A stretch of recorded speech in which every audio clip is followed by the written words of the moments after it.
Test match মানে তো ৫ দিনের খেলা, ১৫ সেশনের খেলা। সবকিছু সেখানে পক্ষে যাবে না। এটা না বোঝার কোনো কারণ নাই। কিন্তু তারপরও ডারউইন টেস্টের ৩য় দিনে ক্যামেরন গ্রিন যেভাবে বেঁচে গেলেন, ওই আফসোসটা কিছুতেই যাচ্ছে না। এইসব ক্রিকেটীয় আপ্তবাক্য বলে নিজেকে সান্ত্বনা দিতে পারছি না কোনো কারণেই। হ্যাঁ, পারবো। পারছি না বলতে এখন পারছি না। পারবো। সেই পারার তরিকাটা কি?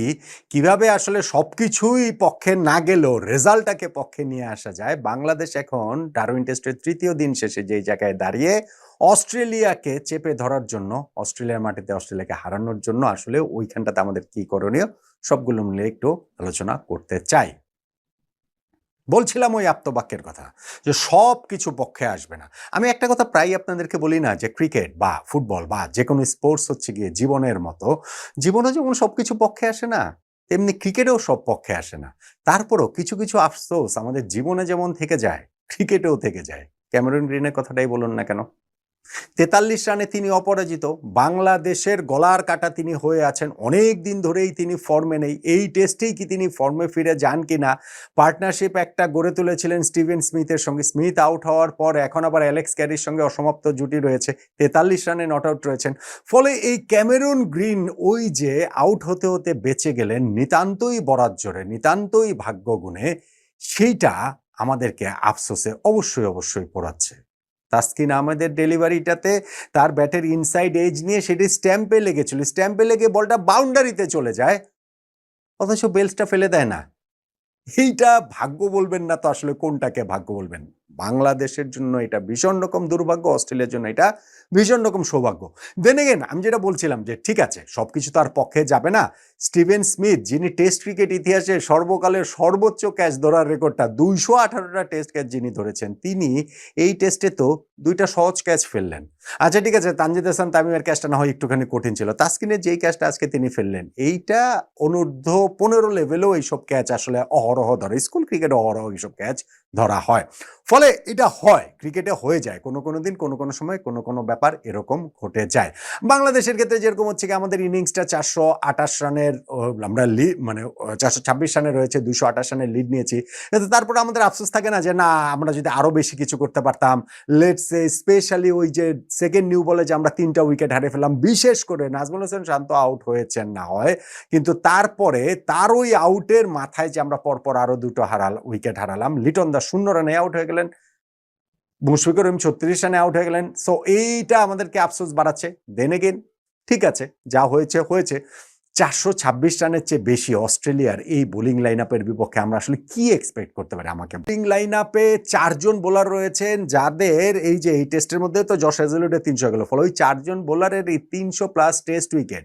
টেস্ট ক্রিকেটের এই ১৫০ বছরের ইতিহাসে ভাই কখনো কোনো দলের একই লাইন আপে ৪ জন বোলার ৩০০ প্লাস টেস্ট উইকেট নিয়ে টেস্ট ম্যাচ খেলেননি। সো তাদের বিপক্ষে বাংলাদেশ খেলছে এবং বাংলাদেশ সেইখানে ৪২৬ রান আমরা করেছি, যেই বাংলাদেশ গত সপ্তাহে ক্রিকেট অস্ট্রেলিয়া একাদশের কাছে ৫৪ রানে অল আউট হয়ে গিয়েছিলাম। ফলে এর চেয়ে বেশি আমরা আর কি চাইতে পারি? আমাদের আর কি চাওয়ার থাকতে পারে? ইনফ্যাক্ট আপনি যদি অস্ট্রেলিয়ার সেকেন্ড ইনিংসে তারা যে ২২৮ রানে পিছিয়ে থেকে ব্যাটিং এ নেমেছে, বাংলাদেশকে এখন যদি অস্ট্রেলিয়া হারাতে হয় তাহলে ইতিহাস গড়তে হবে। তাদের ইতিহাসে তারা কখনোই ঘরের মাটিতে ১ম ইনিংসে এরকম ব্যবধানে পিছিয়ে থাকার পর টেস্ট ম্যাচ জিততে পারেনি। ইনফ্যাক্ট এই ১৫০ বছরের ইতিহাসেই তারা ঘরে বাইরে মিলে যেই ৮২টা টেস্টে ১ম ইনিংসে ২০০ রানে পিছিয়ে ছিল, তার মধ্যে মাত্র ৩টা টেস্ট জিততে পেরেছে। এবং তার মধ্যে মানে হচ্ছে গিয়ে বাংলাদেশের জন্য ইতিহাসটা কিরকম ভাবে আমাদের পক্ষে রয়েছে সেটা নিশ্চয়ই বুঝতেই পারছেন। অস্ট্রেলিয়ার এই জায়গাটাতে তাদের ব্যাটিংয়ে বাংলাদেশকে ম্যাচ থেকে ছিটকে দিতে পারতো আমি বলব না। ধরেন হচ্ছে গিয়ে বাংলাদেশকে হারাতে পারতো ওইভাবে যদি বলি। ২ জন ব্যাটসম্যান ছিলেন। ট্রাভিস হেড এবং স্টিভেন স্মিথ। ২টো উইকেটই তো আমরা তুলে নিয়েছি রে ভাই। ট্রাভিস হেডকে আরো একবার ইনিংসের শুরুতেই তাকে হচ্ছে গিয়ে প্লেইড অন হয়ে গিয়েছেন তিনি হাসান মাহমুদের বলে। ২ ইনিংসেই তিনি হাসান মাহমুদের বলে আউট হলেন। এবং আরেকজন হচ্ছে কি স্টিভেন স্মিথ, যিনি ১ম ইনিংসেও যে লাইফ পেয়েছিলেন ২ রানে, গলার কাটা হয়েছিলেন, ৭১ রান করেছিলেন অস্ট্রেলিয়া ১৯৮ এর মধ্যে। সেই স্টিভেন স্মিথ এই ইনিংসেও খুব ভালো শুরু করেছিলেন, 44 রানে পৌঁছে গিয়েছিলেন। এরপর মেহেদী হাসান মিরাজ তো তাকে যেভাবে কটেন বোল্ড করলেন, ঝাঁপিয়ে পড়ে ক্যাচ ধরে আউট করলেন। ফলে অস্ট্রেলিয়ার সবচেয়ে বড় ২টা বাধা তো আমরা দূর করে দিয়েছি। আমি সিরিয়াসলি মনে করি যে অস্ট্রেলিয়ার এই ব্যাটিং লাইন আপের এই দুইজনই ছিলেন ট্রাভিস হেড এবং স্টিভেন স্মিথ, যারা বাংলাদেশকে উল্টো চাপে ফেলে দিতে পারতো। হ্যাঁ, তার মানে এইটা না যে আমরা ম্যাচ জিতে গেছি, তার মানে এইটা না যে ওদের চেয়ে 67 রানে এগিয়ে রয়েছি, 4 উইকেটে 161 রানে অস্ট্রেলিয়া রয়েছে, ফলে আমরা এখন খুবই সুবিধাজনক অবস্থানে আছি, আমরা এই টেস্ট ম্যাচের জয়টা আমাদের জন্য একেবারে নিশ্চিন্ত না। ব্যাপারটা তেমন নয়। তবে যদি ট্রাভিস হেড কিংবা স্টিভেন স্মিথ থাকতেন, কাজটা আমাদের জন্য যতটা কঠিন হতো, আমাদের জন্য কাজটা এখন হয়তো ততটা কঠিন না।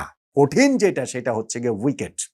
উইকেট কিন্তু তৃতীয় দিনেও বেশ ভালো ছিল ব্যাটিং এর জন্য, প্রবাবলি সবচেয়ে ভালো ব্যাটিং কন্ডিশনে এই থার্ড ডের উইকেটটাতে ছিল। এবং ফোর্থ ডের শুরুতেও অস্ট্রেলিয়া তারা যদি ফার্স্ট সেশনটা নিজেদের করে নেয়, তখন কিন্তু বাংলাদেশ আবার উল্টা আমরা চাপে পড়ে যাব, কারণ ফোর্থ ইনিংসে আমাদের ব্যাটিং করতে হবে না ভাই। ফলে আমাদের জন্য আবার এই পার্টনারশিপ ব্রেক করা, তাদেরকে বড় পার্টনারশিপ করতে না দেওয়া, নিয়মিত উইকেট তুলে নেওয়া এবং তার মাধ্যমে ভাগ্যটাকেও নিজেদের পক্ষে নিয়ে আসা, স্পেশালি ক্যামেরুন গ্রিনের ওই যে তাসকিন আহমেদের বলে স্ট্যাম্পে লাগার পরেও তিনি যে আউট হননি, ওইটাকে পুরো ম্যাচের টার্নিং পয়েন্ট আমি কোনোভাবেই করতে চাই না। আমরা কেউই চাই না ওরকম কোনো কিছু হয়ে যাক। ফলে ভাগ্যটা ওই সময় আমাদের পক্ষে ছিল না, কিন্তু আবার পক্ষে নিয়ে আসার মতো বোলিংটাও আমরা যদি চতুর্থ দিন সকালবেলা স্পেশালি ফার্স্ট সেশনটাতে করতে পারি, তাহলে কিন্তু একটা অবিস্মরণীয় ব্যাপার ঘটে যাবে। অস্ট্রেলিয়ার মাটিতে অস্ট্রেলিয়াকে টেস্ট হারানোর মতো, ইতিহাস তৈরির মতো, রূপকথা লেখার মতো একটা জায়গায় বাংলাদেশ টিম চলে যেতে পারবে। সব কিছু টায়ে টায়ে যদি মিলে যায়, অত সহজ কি আর টেস্ট ম্যাচ, অত সহজ কি আর জীবন, অত সহজ কি আর জীবনে জয় পাওয়া, ঠিক তেমনি অত সহজ নয় টেস্ট ম্যাচেও জয় পাওয়া। ফলে এরকম নানান রকম প্রতিবন্ধকতা পেরিয়েই বাংলাদেশ একটা অবিস্মরণীয় মুহূর্তের সামনে দাঁড়িয়ে আছে। টেস্ট ক্রিকেটে আমাদের ২৬ বছরের ইতিহাসে সবচেয়ে সেরা জয়টার সামনে আমরা এখন দাঁড়িয়ে রয়েছি, এবং সেই পথে সবচেয়ে বড় যেই ২টা কাঁটা ছিলেন অস্ট্রেলিয়ার ব্যাটিং এর হিসাব যদি আমি করি, ট্রাভিস হেড এবং স্টিভেন স্মিথের উইকেট দুটো আমরা তুলে নিয়েছি।